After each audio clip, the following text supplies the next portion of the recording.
All right, let's dive into one of the biggest questions we ever ask ourselves, a search that pretty much connects every single person on the planet, the search for happiness. It sounds so simple, right? Where is happiness? But the answer? Well, that feels incredibly complicated. For so many of us, our entire lives are basically spent on this one single quest. So where do we usually start looking?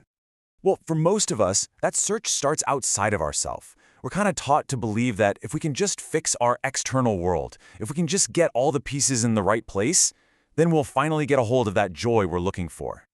I mean, just think about your own life for a second. How many times have you thought, if I just get that promotion, or if I could find the perfect partner, or if I just had that new car, then I'd finally be happy. We're always trying to shuffle the outside world around to match what we want on the inside. And what happens is, this creates a pattern, this cycle of desire. A new want pops up. We work so hard to get it. And yeah, maybe we feel a little burst of satisfaction when we do, but almost instantly, a new desire just takes its place. It's like we're on a treadmill that just never, ever stops. So, what's the deal? Why does all this effort so often leave us feeling just as empty as when we began? Let's take a closer look at this kind of externally based happiness. The source material we're looking at today puts it perfectly. Any happiness that depends on another person, a place, or some object is, by its very nature, unstable. It can't last. People change, things break, situations fall apart. It's basically like trying to build your dream house on quicksand.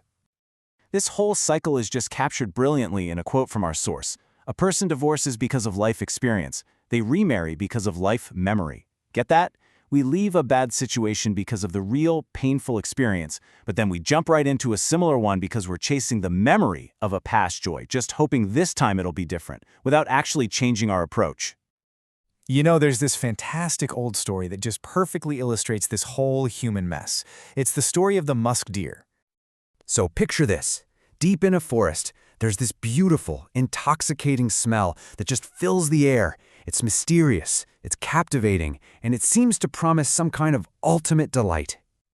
A young musk deer smells it and is immediately obsessed. It becomes consumed with this one desire, to find the source of that scent. The deer is absolutely convinced that if it can just find where that amazing smell is coming from, it'll have found true happiness. And so the chase begins. The deer runs through valleys, it climbs mountains, it looks behind every single rock and tree. The scent is with it the whole time, but the source is nowhere to be found. And the deer just gets more and more tired, frustrated, and completely worn out from this endless search. And then, finally, after collapsing from sheer exhaustion, the deer discovers the incredible truth. That beautiful, enchanting scent that it had searched the entire world for was coming from its own body the whole time. The source was inside of it all along. So, what does this ancient story about a deer really have to do with us? Let's break down what this powerful metaphor means for our own lives. The thing is, we are exactly like that musk deer. We spend our lives running around in the external world, chasing jobs, people, and experiences, absolutely convinced that they are the source of happiness. And all the while, we have no idea that the very thing we're looking for is already a part of us. Now, the philosophical traditions where this story comes from, they actually have a name for this inner source. It's called the Atman, or the true self. Now, this isn't your personality or your ego. It's your fundamental, deep-down, unchanging essence. And its very nature is described as ananda, which means pure, unending bliss. And this points to the huge idea here. Happiness isn't something you go out and get. It isn't something you acquire. It is what you are at your core.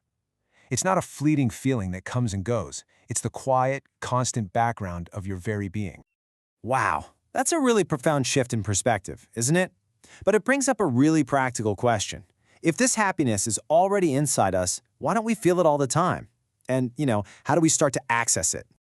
Well, the answer seems to lie in quieting the mind. Spiritual traditions point to all these different practices that are really designed to do one thing: turn down the volume on the outside world and the constant chatter in our own heads. Things like meditation, self-inquiry, prayer, or devotion, they all serve that same basic purpose. Think of it like this. The sun is always, always shining, but sometimes clouds cover it up.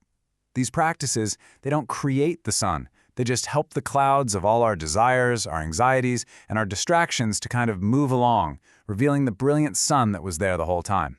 They let our own inner peace shine through. So let's just end with this final thought to chew on. The very act of searching for happiness implies that you and happiness are two separate things. But what if they aren't? What if the happiness you're so desperately searching for is the very consciousness that's doing the searching? It's a pretty powerful idea to reflect on.